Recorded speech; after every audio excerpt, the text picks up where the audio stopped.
हर इंसान सुख पाना चाहता है, खुश होना चाहता है। और हम जो कुछ भी करते हैं लाइफ में, अच्छा बुरा, जो भी जैसा भी आदमी व्यक्ति है, तो उसके अंदर जो इंटेंशन तो वही है कि मुझे खुशी मिले। वो किसी का भला करना हो, किसी का नुकसान करना हो, किसी का अच्छा करना हो, किसी का बुरा करना हो, पैसा कमाना हो, पैसा किसी को देना हो, कुछ भी करते हैं ना। गंदे काम करना हो, अच्छा काम करना हो, इंटेंशन तो ये कि भाई इससे मुझे खुशी मिलता है। कोई इंसान बेवकूफ नहीं है कि कोई कुछ करता है कि उससे मुझे दुख मिले। इवन गंदा काम भी करता है, आपके लिए तो गंदा हो सकता है, पर वो कर रहा है, उसको लगता है उससे मुझे फायदा होगा या खुशी मिलेगी। और पूरी जिंदगी हम खुशी के लिए काम करते हैं, पर एट द एंड तक देखते हैं हर व्यक्ति कुछ लेवल तक खुश है, कुछ दुखी है, कुछ परेशान है। तो इसीलिए लाइफ में कुछ चीजें ऐसी होती हैं जिनको समझ के छोड़ देना जरूरी है, कुछ चीजें को अडॉप्ट करने की जरूरत है। एक नर्स किसी हॉस्पिटल में काम कर रही थी। जनरली वो उन पेशेंट के साथ काम कर रही थी जो लास्ट स्टेज में है। 30-40 साल के उसके एक्सपीरियंस है, और उसके एक्सपीरियंस पर उसने एक बुक लिखा, regrets at the time of death. तो वो बहुत सारे पेशेंट के साथ टाइम स्पेंड करती थी, पता करती थी, और उन चीजों को उसने नोट किया। किसी के साथ 3 हफ्ते से लेकर 12 हफ्ते तक टाइम बिताया जो लास्ट स्टेज पर है। और उसके कंक्लूजन में उसने एक बुक लिखी। मरते समय जो लोग सोचते हैं काश मैं लाइफ में ऐसा नहीं ऐसा करता तो ज्यादा बेटर होता, तो उसमें से कुछ चीजें जानना हमारे लिए भी जरूरी है। जैसे एक जो सामने आया, I wish I would had the courage to live a life true to myself. Normally हमारी जिंदगी की ज्यादातर समय दूसरों को खुश करने में बीत जाता है। दूसरा मेरे बारे में क्या सोचेगा। हम कपड़े भी पहनते हैं, इसलिए नहीं पहनते हैं कि ज्यादातर समय और ज्यादातर लोग कि मुझे उसमें खुशी मिलती है कि नहीं, मैं अच्छा दिखता हूं कि नहीं, दिखती हूं कि नहीं, मैं कंफर्टेबल हूं कि नहीं, इससे ज्यादा कि लोग क्या कहेंगे। मेरे साथ कुछ घटना घटती है, मैं कैसे रिएक्ट करूं। मैं ऐसा रिएक्ट नहीं करता हूं जैसा मुझे करना चाहिए, या जैसा मैं सोचता हूं या सोचती हूं। मैं सोचता हूं कि लोग मुझे क्या कहेंगे। ये लोग क्या कहेंगे, लोगों की एक्सपेक्टेशन फुल करते करते कभी लाइफ में हम कुछ नहीं कर पाते। ऊपर से तो हम दूसरों के प्यारे बनने के चक्कर से अंदर से हम घुट घुट के मर जाते हैं। तो हम दूसरों के एक्सपेक्टेशन को फुलफिल करने के लिए लाइफ में जो हम सोचते हैं वो हम नहीं कर पाते। इट मीन्स, इसका अगर दूसरी तरह डिफाइन करें, क्या मतलब है कि मोस्ट ऑफ लाइफ हम अपने साथ डिसऑनेस्ट रहे। हम दूसरों के साथ कितने ऑनेस्ट रहे वो अलग चीज है, पर हम अपने साथ कितने डिसऑनेस्ट बनते गए। सिर्फ दूसरों को खुश करने बाद दूसरों को खुश भी नहीं, दूसरों के एक्सपेक्टेशन पर उतरने के लिए। जरूरी नहीं कि हमारे इस बिहेवियर से सामने वाला खुशी होता हो, ऐसा नहीं है। तो ज्यादातर लोग मरते समय ये अफसोस जाहिर किया कि काश मैं अपनी प्रति ऑनेस्ट रहता, दूसरों के एक्सपेक्टेशन का कम रेस्पेक्ट करता। इसी तरह है कि दूसरा विश रहा, काश मैं इतना ज्यादा काम के लिए अपना टाइम डिवोट नहीं करता। बचपन से हमें सिखाया गया पढ़ना लिखना, पढ़ लिख के क्या करोगे, पैसा कमाओगे। और तो कुछ सिखाया नहीं किसी ने, पैसा कमाना ही सिखाया। तो जब हम इतने ज्यादा नाम, पैसे, पोस्ट, इन चक्करों में इतने ज्यादा बिजी हो गए, जिनकी फैमिली उनसे दूर हो गई। अब फैमिली रही भी सिकुड़ के छोटी सी हो गई, है ना, माइक्रो फैमिली में मेरा स्पाउस, मेरे बच्चे ना, और सब छूटते चले गए। बहुत जरूरी है फैमिली खुश रहने के लिए। और खुद के लिए भी टाइम निकालने को टाइम नहीं, किसी को पूछो टाइम नहीं है। टाइम क्यों? बिजी है। काश हम अपने लिए सोचने के लिए थोड़ा टाइम निकाल पाते। मेरी लाइफस्टाइल कैसी होनी चाहिए, मेरे लाइफ के गोल कैसे होनी चाहिए, जो मैं कमा रहा हूं उसको स्पेंड कैसे करूं, उसके लिए भी। बड़े मजेदार बात है कि दुनिया में करोड़ों लोग हैं जो कमाना तो खूब जानते हैं, उनके पास कोई ऑप्शन नहीं, कोई ट्रेनिंग नहीं, कोई समझ नहीं कि मैं इसको खर्चा कैसे करूं। जिसका रिजल्ट आप देखेंगे बहुत सारे लोगों के घर में, जो पैसे वाले तो खूब हैं, उनके बच्चे, उनके खुद के लाइफ में कितनी इनडिसिप्लिन, उनका घर कितना मेशअप है, उनके लाइफस्टाइल कितना बिगड़ा हुआ है। क्यों? उनको पता नहीं पैसा का कैसे खर्च करें। बड़ी महंगी गाड़ी ले भी लें, उसको मेंटेन कर पाते हैं कि नहीं, बड़े घर ले भी लें, उसको हैंडल कर पाते हैं कि नहीं। क्योंकि हम इसके लिए कुछ टाइम स्पेंड करना पड़ता है। काश मैं कुछ समय अपने काम के लिए इतने टाइम ना देके उसमें से कुछ टाइम अपने लिए देता, जिससे मुझे ज्यादा खुशी होती है। इसी तरह काश मेरे में ये हिम्मत होता कि मैं अपनी फीलिंग शेयर कर पाता किसी से भी।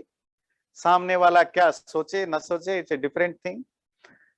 अगेन सेम थिंग, दूसरों को खुश करने के लिए हम बहुत ज्यादा अपने फीलिंग को एक्सप्रेस भी नहीं कर पाते हैं। और यकीन मानिए, आप दुनिया में सबको कभी नहीं खुश कर सकते। महात्मा गांधी नहीं कर पाया, वो राम नहीं कर पाए, कृष्ण नहीं कर पाए, युधिष्ठिर नहीं कर पाया, बुद्ध नहीं कर पाया, महावीर नहीं कर पाया, तो फिर हम और आप कौन से करेंगे? आप कुछ भी कर लो, आपके आधे शत्रु होंगे, आधे मित्र होंगे। परसेंटेज थोड़ा बहुत कम बहुत होता जाएगा, कोई नहीं कर सकता। पर हम पूरी, कभी कभी पूरी जिंदगी या जिंदगी का बहुत बड़ा हिस्सा स्पेंड कर देते हैं सबका प्यारा बनने के चक्कर में, सबको खुश रखने के चक्कर में। और उससे क्या होता है, हम अपनी फीलिंग को सप्रेस करते हैं। सब अंदर अंदर फिर होता क्या है, घुटन होता है। वो शत्रुता तो जाती नहीं है। जो अगर मैं वही चीजें बोल देता किसी से, वो चीजें मैं शेयर कर देता, तो शायद मेरा दिल हल्का हो जाता।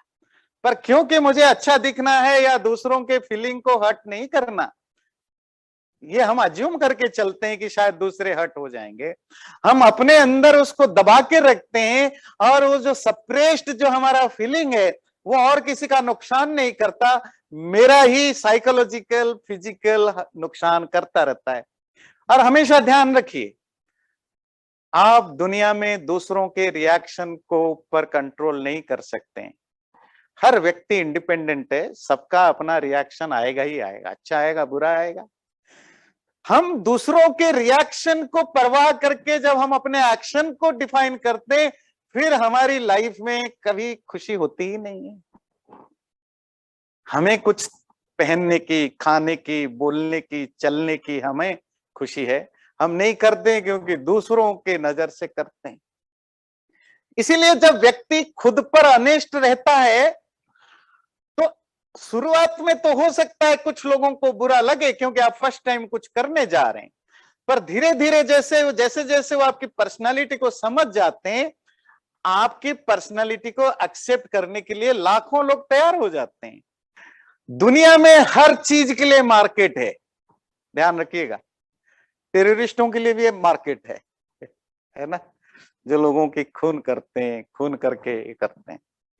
ये दुनिया सबके लिए है, और हर एक को लोग मिल जाएंगे। इसीलिए तुम अगर अपनी पर्सनालिटी, अपने चीजों पर स्टैंड लेते तो हो सकता है जो कल तक तुम्हारे दोस्त है वो तुम्हें छोड़ जाएं, पर तुम्हें वो दोस्त मिल जाएंगे जो तुम्हारी इस पर्सनालिटी को पसंद करते हो। पर हमें डर है, हमें डर क्या है, जैसा है उसके साथ कौन छेड़े, वो हिम्मत नहीं है, कौन इसके साथ छेड़े। और उसके चक्कर में हम अपनी लाइफ को मिजरेबल बनाते हैं, और मरते समय वो पछतावा का कारण होता है। काश में जिंदगी में अपने दोस्तों के साथ अपना संपर्क बनाए रखता। बचपन में जो दोस्त बनाए वो हाई स्कूल आते आते छूट गए, स्कूल के दोस्त बनाए, कॉलेज आते आते छूट गए, कॉलेज के दोस्त बनाए, जॉब करते करते छूट गए, जॉब के समय दोस्त बनाए, सिटी बदलते बदलते छूट गए, शादी के बाद बैचलर के दोस्त छूट गए, बच्चे होने के बाद शादी वाले दोस्त छूट गए, शहर बदलते ही पुराने शहर के दोस्त छूट गए। और उसका रिजल्ट क्या होता है? इंसान तो रोबोट तो है नहीं, मशीन तो है नहीं ना, कि भाई पैसा मिल जाए, घर मिल जाए, कपड़े मिल जाए, खाने को मिल जाए, हमारा गाड़ी चल गया, वही गाड़ी में पेट्रोल डालो, मेंटेनेंस करो, सब ठीक करो तो गाड़ी चल पड़ी। वो हमारे पास और एक विचित्र चीज है ना, वो है इमोशंस। और इमोशंस ना पैसे से चलता है, ना घर से चलता है, ना गाड़ी से चलता है, ना खाने से चलता है, ना पीने से चलता है, ना पावर से चलता है। वो तो इमोशन तो इमोशनल सपोर्ट से चलता है। किसी से बैठ के कुछ बातें करे, मस्ती करे, गप्पे मारे, अच्छा बुरा करे, लड़े झगड़े, प्यार करे, है ना? ये ह्यूमन नेचर है। और हम इसको दबा दबा के बढ़ गए, सप्रेस करके। जब बुढ़ापा घिरती है तब वो सब चीजें याद आती है, जब मौत पास आता है, काश मैं भी उन दोस्तों के साथ अपनी बना के रखता, छोटी छोटी चीजों को इग्नोर करता, छोटे ईगो को कंट्रोल करता, उन दोस्तों के साथ मेंटेन करता, तो लाइफ ज्यादा सुनहरा होता। लाइफ में आप ज्यादा सुख और दुख को शेयर कर सकते थे। जितना दुख शेयर करते हैं उतना कम होता है, जितना सुख शेयर करते हैं उतना बढ़ता है। ये तो पता है सबको। पर पता होने पर भी हम कहीं ना कहीं कंप्रोमाइज कर देते हैं, शायद समझ में नहीं आता है लास्ट मोमेंट पर। क्यों हमारे यहाँ बच्चा जो 16 संस्कार की हम शास्त्रों में पढ़ते हैं ना, कि हर व्यक्ति को पैदा होने से लेकर मरते दम तक जो लाइफ में पहली बार हो, पहली बार उसको सेलिब्रेट करने का नाम संस्कार है। रिलीजियसली बच्चा पैदा हो तो सेलिब्रेट करो, पहली बार नाम रखा तो सेलिब्रेट करो, पहली बार उसको सॉलिड खाना खिलाओ तो अन्नप्राशन सेलिब्रेट करो, पहली बार बाहर जाएगा सेलिब्रेट करो, पहली बार स्कूल जाएगा, उसको हमारे यहाँ उपनयन संस्कार कहते थे, तो सेलिब्रेट करो, पहली बार शादी वो किसी अपोजिट सेक्स के साथ रहने लगेगा जिसको आप शादी कहते हैं, तो उसको सेलिब्रेट करो। इवन जब हम मरते हैं तो वो मरना भी संस्कार है। और ये सेलिब्रेशन का मतलब क्या है कि हम अपने चीजों को बांटते हैं। कोर्ट मैरिज करके भी लोग आ जाते हैं, पर लोग लाखों लोग डॉलर रुपए खर्च करके भी सेलिब्रेट करते हैं। किसी को लगता है ये बकवास है, इसमें क्या रखा है, जाओ दोनों जाओ कोर्ट में साइन करो, शादी हो गई, हाँ हो गया। पर ये रोबोटिक मैरिज है, ये तो मैकेनिकल है। इमोशंस हैं, रिलेटिव्स हैं, फ्रेंड्स हैं। इसी से तो यही तो ओकेजन्स होते हैं जहां हम अपने चीजों को शेयर करते हैं, मिलते हैं, बांटते हैं। तो सुख हो दुख हो, जब हम साथ सबको जोड़ते हैं तो वो जीवन को ज्यादा रसीला बनाता है, ज्यादा रसमय बनाता है। नहीं तो अगर आप अकेले पड़े हो, सुखे नीरस बन के जीते। इसी तरह काश में अपने आप को खुश रखता इंस्टेड ऑफ दूसरों को खुश रखने में। दूसरों को खुश करते करते मैं अपने खुशी को कंप्रोमाइज किया। वो मेरे घर का रिश्ता हो, पति पत्नी का रिश्ता, या बच्चे माँ बाप की रिश्ता, या मेरे और मेरे माँ बाप की रिश्ता, मेरे पड़ोसियों की, मेरे रिलेटिव्स की, फ्रेंड्स की, कोवर्कर की, सोसाइटी की, कम्युनिटी की, इन सबको खुश रखने के चक्कर में मैंने अपनी खुशी को दबा दिया। कभी कभी कुछ लोग परमानेंटली दबा देते हैं पूरी जिंदगी, कुछ लोग कभी कभी दबाते हैं, कुछ लोग कभी दबाते ही नहीं है। ये जो डर है कि जो स्थिति है उसको चेंज करने से कुछ नुकसान ना हो जाए, और उसके साथ कंप्रोमाइज करने के लिए हम तैयार हो जाते हैं। अपनी खुशी को थोड़ा ध्यान देना बहुत जरूरी होता है। कि ये इसी तरह की जो स्टेटमेंट होते हैं कि मेरी खुशी के लिए मेरी माँ जो मेरी खुशी के लिए कुर्बानी देती है, मेरी माँ जो दिन रात भर जग कर मेरी सेवा करती है, मेरी माँ जो घर के काम में बहुत माहिर है, ये ग्लोरिफिकेशन का, ये मेरी स्टेटमेंट नहीं उसकी स्टेटमेंट है, ये ग्लोरिफिकेशन कम है, ये सब ट्रैपिंग लैंग्वेज है है ना? नहीं, और वो बच्चा एक्सपेक्ट करने लगता है मेरी माँ ऐसा ही करनी चाहिए। खाना अगर 2 लड्डू आया है तो वो दोनों के दोनों लड्डू वो मुझे देनी चाहिए, खुद नहीं खानी चाहिए। क्यों? क्योंकि वो माँ है, उसको सेक्रीफाइस करनी है। फिर माँ को भी मन करता होगा कि मैं भी एक लड्डू खा लूं, पर माँ खा ले, तू माँ होकर के खा लेते हो मेरी लड्डू। और यकीन मानिए मोस्ट ऑफ बच्चों की ये सेंटिमेंट है, क्योंकि हम ऐसा ही सिखाते हैं। फिर माँ अपनी माँपन को बड़ा दिखाने के चक्कर में कंप्रोमाइज कर देते हैं। और छोटे बच्चे छोड़िए, 50-60 साल के लोग जब घर जाते हैं कहते हैं माँ तुम्हारी हाथ से खाना है। माँ बीमार पड़ी है, उठ के खाना बनाती है 50-60 साल के अधेड़ उम्र के लोगों के लिए। ये माँ की तारीफ कम है। माँ की तारीफ करनी है तो माँ को घुमाने ले जाता, माँ को रेस्टोरेंट में खिला देता। नहीं, तुम खाना बनाओ। माँ करती है, इसी ज्यादातर माँ इसीलिए नहीं करती है कि उनको अच्छा लगता है, इसीलिए कि इस तरह के माहौल, साइकोलॉजिकल माहौल बना दिया गया है। उनको लगता है ना करूं तो मेरी मातृत्व पर क्वेश्चन आएगा। हमें ऊपर से तो सब सही लग रहा है, माँ कर रही है, बेटे खा रहे हैं, मजा आ रहा है, ऊपर से सही लग रहा है, पर अंदर की खुशी किसकी घुट घुट के जा रही है किसी को नहीं पता। तो इसीलिए कभी कभी हम, वो कोई भी हो, वो पति हो, पत्नी हो, बच्चा हो, घर वाले हो, बाहर वाले हो, पड़ोसी हो, उनके इस तरह के जो ये जो क्या कहते हैं सुगर कोटेड शब्दों से, और कभी कभी ये सोसाइटी भी हजारों सालों से जिसको अब्यूज करना है उसके प्रति बहुत सुगर कोटेड शब्द यूज किया जाता है।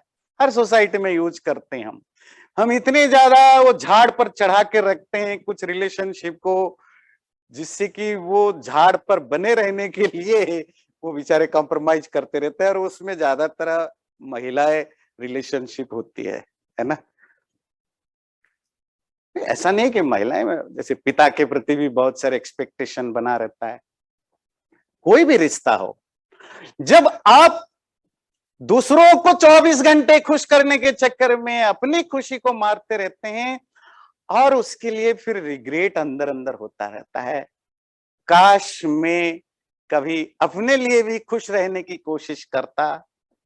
ध्यान रखिए, जब आप अंदर से खुश होते हैं तो आपके आसपास रहने वाले लोग नेचुरली खुश होते हैं, क्योंकि खुश व्यक्ति का कोई भी एक्सप्रेशन होगा, रिएक्शन होगा, एक्शन होगा, वो आपको पता चले ना चले इनडायरेक्टली आपके अंदर वो पॉजिटिव वाइब लाता है।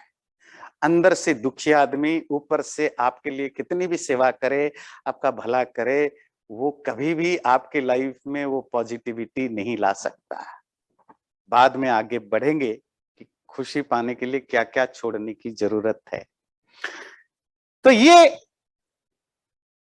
मरते समय ज्यादातर लोग एक जब उनको पता लग जाए अभी 1 महीना है, 2 महीना है, 4 महीना है, 6 महीना है, और वो रिग्रेट्स कभी सामने भी नहीं आते हैं। समझ में आता है ना? मतलब इवन आप डेथ बेड पर हैं और आपको अंदर कुछ अच्छा बुरा फीलिंग भी होती है, तो आप किससे शेयर करेंगे? कोई नहीं होता है। वो तो कोई रिसर्च, ठीक है, उस नर्स ने एक ठाना कि मुझे इस तरह के कुछ चीजें निकालनी है तो निकाला, पब्लिक में पब्लिश किया, नहीं तो पता किसको चलता है। तो आज जिस चीज पर हम डिस्कस वही करेंगे कि व्यक्ति को खुश रहने के लिए क्या क्या चीजें छोड़ने की जरूरत है, और नेक्स्ट टाइम बात करेंगे। चैनल को सब्सक्राइब जरूर करें और वीडियो अच्छा लगे लाइक भी जरूर करें।